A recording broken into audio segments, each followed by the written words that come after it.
Hey, you, the one that clicked on the video. I know, I see you. Don't click off yet just because you don't see Avatar yet. We're gonna get to that in just a second. And if you want to skip this little message, click right here on this timestamp. It'll take you right to the start of the video. But first, thank you so much for 500 subscribers. It genuinely does mean the world to me. And I know it doesn't seem like it's a massive milestone. It is huge to me with the amount of work that I've put in this channel over the last few months and seeing it somewhat pay off. I am so happy that y'all are enjoying it. It means everything to me reading every single comment, whether it's good, bad, or anything in between. Thank you so much. I'm just glad knowing that like someone can find enjoyment out of these stupid videos that I make, and I hope to continue providing that level of enjoyment. But I know what you all are here for. Here's the video. Please enjoy it, and thank you so much again. And if you're enjoying videos like this, please feel free to subscribe, like, share, comment, whatever it may be, or just watch the video. You don't have to do any of that. It's okay. I'd appreciate it, but it's okay. Y'all really are the best, and thank you. Now, time for the video. Wow. A series relating to the Avatar finally has the Avatar in it. Thanks, guys. No problem, buddy. Besides, we kind of need someone with your expertise on this. Expertise on what? Oh, you know. No, I don't know. What is it? Well, to give you some context, we had talked about the dangers of airbending not too long ago. Yes. And if I'm being honest, you guys missed a lot of stuff. Believe me, we are well aware. But that's besides the point. Yes, with the new movie out, which, by the way, if you haven't seen it, go watch it. By the way, not an ad for the movie. I'm just a massive fan. I loved it. Y'all should go watch it too. Are you guys okay? Never better. But that isn't going to change knowing how much we missed in the last video. Yes, so we're going to revisit airbending and just talk about how dangerous it really is. Again. Sounds good to me. Wait, really? I thought you'd be against something like this. Look, I'm trying to revive the Air Nation by myself. The more knowledge I can give to people about it, all the better. Well, let's get started then? Yes. First things first. Why do I feel like we're about to get overrun? 'Cause you are. When you talked about my glider, it made me want to bring up a little point of the weapons airbenders could use to add on to the power of their bending skills. Oh, like Suki's fans? Exactly. And with the latest edition of Taga coming into the picture, we found out airbenders only need another person to fly with just airbending. No loss of a loved one needed. Yeah, you almost got us killed to do that, which I apologized for. Third, being the attack potency is so much higher than we thought it was, and all it needs is a mind to create these ideas. Like when Taga speed blitzed all of us and nearly killed us all with a single strike. Yeah. Point has been made for the whole no trusting random frozen strangers anymore, okay? Yeah. You were the one and only exception to that rule. I think I appreciate that. Okay. Let's just hold on for a second. If we're mostly discussing the newfound abilities in airbending, why not just figure out who is the strongest? Because that would be a petty argument that would do nothing but divide us when I'm trying to rebuild the Air Nation. It's because he knows he isn't the strongest one. Definitely not the strongest one. Like top 3 maybe, but definitely not number 1. Guys, I am right here. Also, no, it's not that. I understand my strengths and weaknesses compared to all of the other airbenders before and after me. This just wouldn't be a productive discussion. Didn't you want to be the one telling as many people as possible about the Air Nation? What better way to do that than show off the strongest to come from your people? And besides, I know my sister loves gushing over how strong you've become. Why not show off a little bit? Okay, fine. Now, to start this off, I do believe we need to create a little list and some ground rules here of how we're going to rank each one. Yes, no spirit world abilities, no avatar abilities, just strictly airbending. Well, the obvious ones to nominate for this are myself, Tenzin, and Zahir. Then we'd have Taga, Kyoshi, and Yang Chen.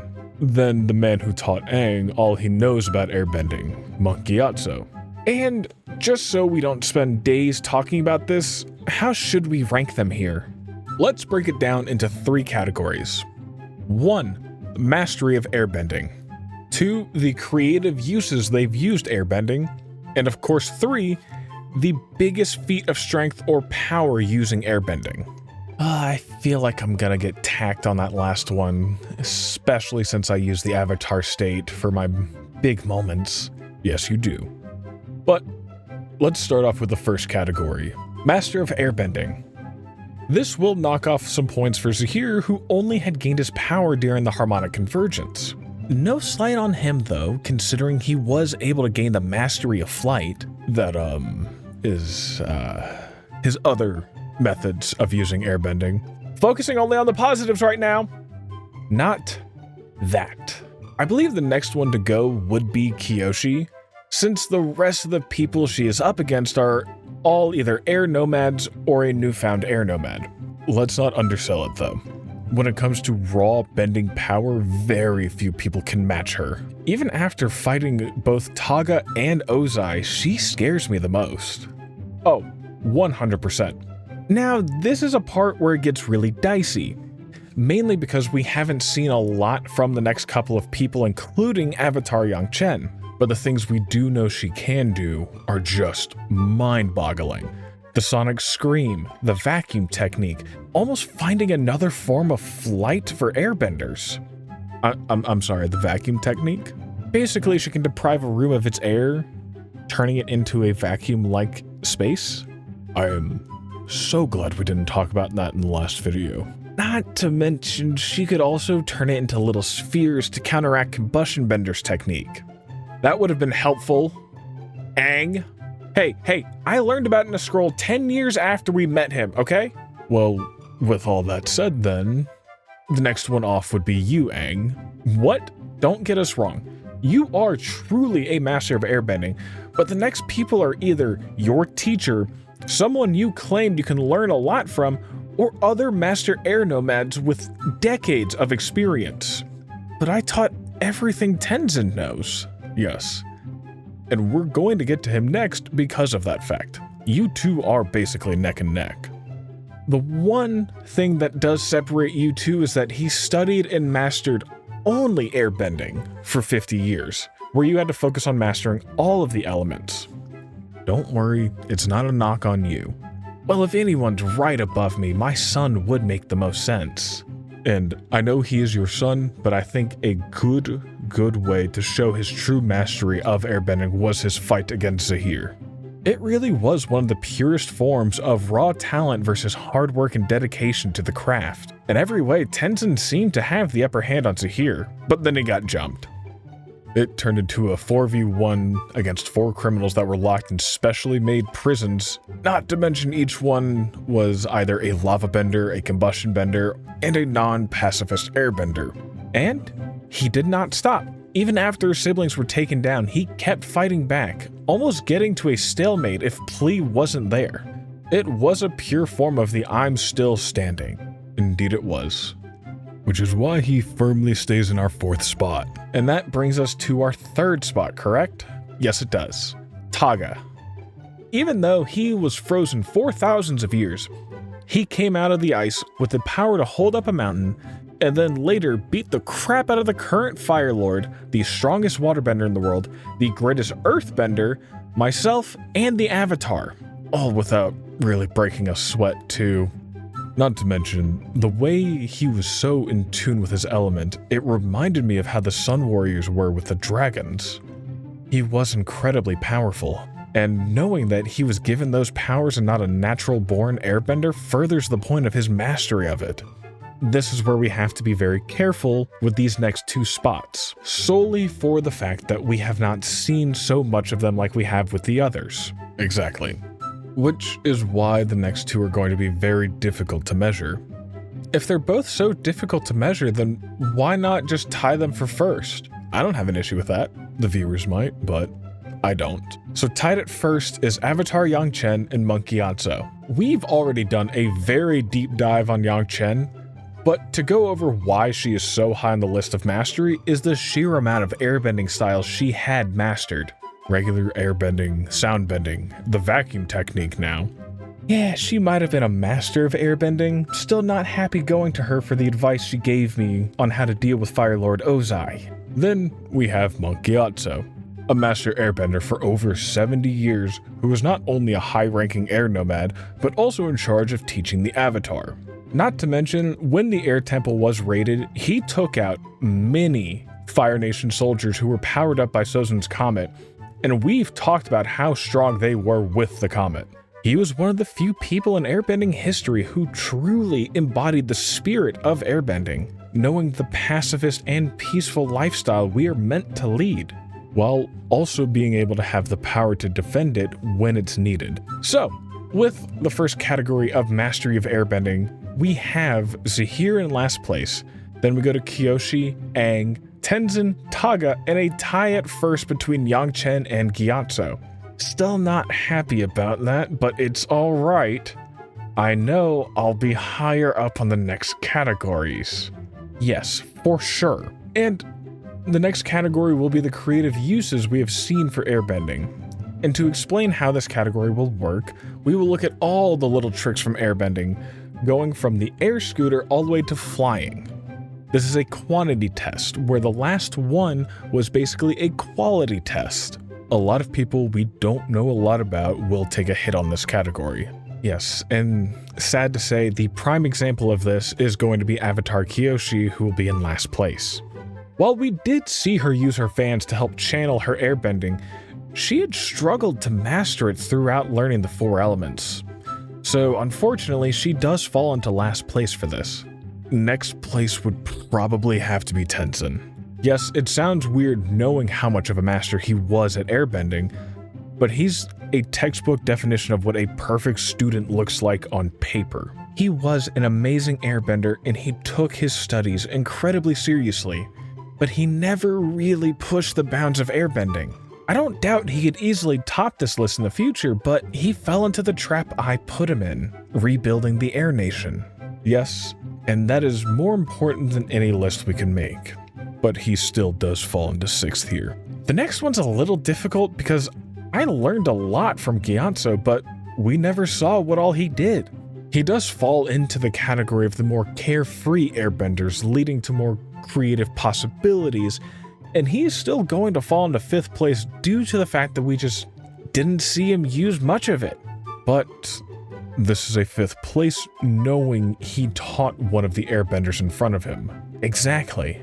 Now we're gonna get dicey again. While I know I used airbending in many ways, the only reason I did was because of how much I had to rely on it, and I think this is probably where I fall again. I am gonna stop you right there, Aang. Zahir will fall into 4th. Yes.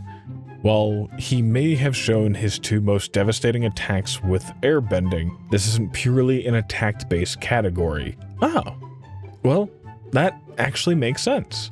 Yes, Zahir did actually have to get very creative being a new airbender and all, but it was really the way he killed people that pushed him up as far as he is.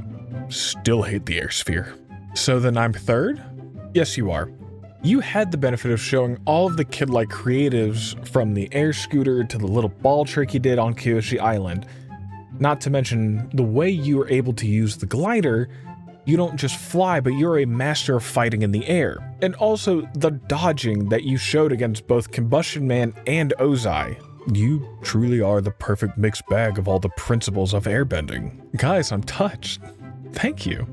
I'm happy with landing in 3rd then. Then, that leads us to the number 2 spot, being Taga. This is where his creative uses of his attack power really gives him a leg up. The insane speed using airbending to catch all of us off guard, guiding the wind currents through the immortal storm just on instinct and airbending alone, and the special beam cannon. The what? He used a special beam cannon with airbending. Look, he does the 2-finger thing and everything. Oh, come on, that is not the... Okay, that might be the special beam cannon. Ugh, why are airbenders so scary? Exactly. Which is why he firmly lands in 2nd on this, leaving Avatar Yangchen for 1st place again. Yes, Not only could she do all of those devastating moves we listed earlier, she could use all of the creatives as well. Couldn't she also fly or technically levitate? Yes, she could. It's actually insane. Indeed it is. But to tally up that round, last place being Kyoshi, then Tenzin, Gyatso, Zahir, Aang, Taga, and then coming in first again is Yang Chen. She might do a clean sweep of this whole thing. She was a true master. We aren't done yet. We still got the last category, the strongest feat we have seen from each of these incredible airbenders. This is also a fun reminder, no avatar state is allowed for this. Exactly. And once again, Kyoshi will fall into last place for this because her feats aren't really well with airbending. But it is definitely worth mentioning that she tanked multiple lightning strikes out of the avatar state and still ended up winning. Yeah, that's really nothing to scoff at. I couldn't even take one. How many did she take? She took 6 lightning strikes. Holy shit. But onto the next spot is Zahir, with his execution of the Earth Queen and being able to keep up with Tenzin. This is another case where we don't see a lot of his airbending to properly rate him. We know he had gotten to the point of mastery, but nothing compared to the people who are decades ahead of him. Also helps that, that my son put belt to ass when it was just a 1v1. Thank you for bringing in the next place, being Tenzin. That is one of the main reasons why he is above Zahir. Because we all know, if it was a proper one-on-one, Tenzin wipes the floor with Zahir. Like we said earlier, it is a true showing of master versus talent. I'm proud of my boy. Next up is Monk Gyatso. I'm assuming the feat is going to be killing all the Fire Nation soldiers again, right? Yes. And don't worry, I saw the video of you all talking about the fire vortexes they could create with the power of Sozin's comet. There is no confirmed number of how many he took out, but it's safe to say it's in the dozens. Yes, and that's the only feat we have seen from him, but it's one hell of a feat at that. But since it's only the one we can look at, we are going to move on to the next spot, being Aang when he either stopped an erupting volcano or when he deflected one of Ozai's comet-enhanced blasts. Yeah, I think cooling off and stopping a volcanic eruption is kind of a gray area because I didn't only use airbending for that, but Ozai's blast is definitely fair game. Yes, and we will use the comet deflection. It was a full powered blast from the strongest firebender in the world at the time, who, by the way, was heavily boosted by Sozin's comet. Arguably the strongest. Okay, Ozai at the time definitely beats out Iroh. I understand the bias, but it is very close. Guys, we're not doing firebending right now. It's airbending. Can we move on to second place, please? Yes, and again, it's going to be Taga, isn't it? Yes, it is. Being the lead in guiding us through the Immortal Storm and, kind of killing all of us, which should also go to show how strong Katara is to bring us all back. Oh yeah, no, if we ever did a waterbending list, she'd be at the top of it, no questions asked. Oh, easily. I also can't really interject myself here because I was powered up by the staff and the avatar state. Hold on, wait a second, does that mean... Yep, Avatar Yang Chen comes in first again. I mean, splitting the sea with a sonic scream is kind of ridiculous. I wonder what that would feel like. Not good. Unless you like being split in half. Yeah, I think I'll pass on that. Plus it would also deafen us entirely. So yeah, no, I think I'll pass on that too. So, the final tally for this round. Last place is Kyoshi, then Zahir, Tenzin, Gyatso, Aang, Taga, and first again is Yang Chen. I think I need to do more studies on her just from an airbending perspective. Or an avatar perspective? I said what I said. Nonetheless, after tallying up all the totals from each of the rounds, with a clean sweep of each category, Avatar Yang Chen is the winner here. I can't wait to see the arguments on this in the comments. We had been doing a very good job of trying not to really play into that. I know, but I've honestly been wanting to do this for a very long time, so we're gonna do it. Hopefully they defend me. You do know it's either gonna boost your ego or tear it down, right? I don't have an ego. Okay, buddy. Still, that will conclude this incredibly long video. We hope you all really enjoyed it. Feel free to like and subscribe if you want. And if you spotted anything that we got wrong, I know you're gonna let us know anyways, but still, let us know down in the comments. And if you want to see other videos like this, let us know down there too. Thank you so much for watching. We'll see you in the next one.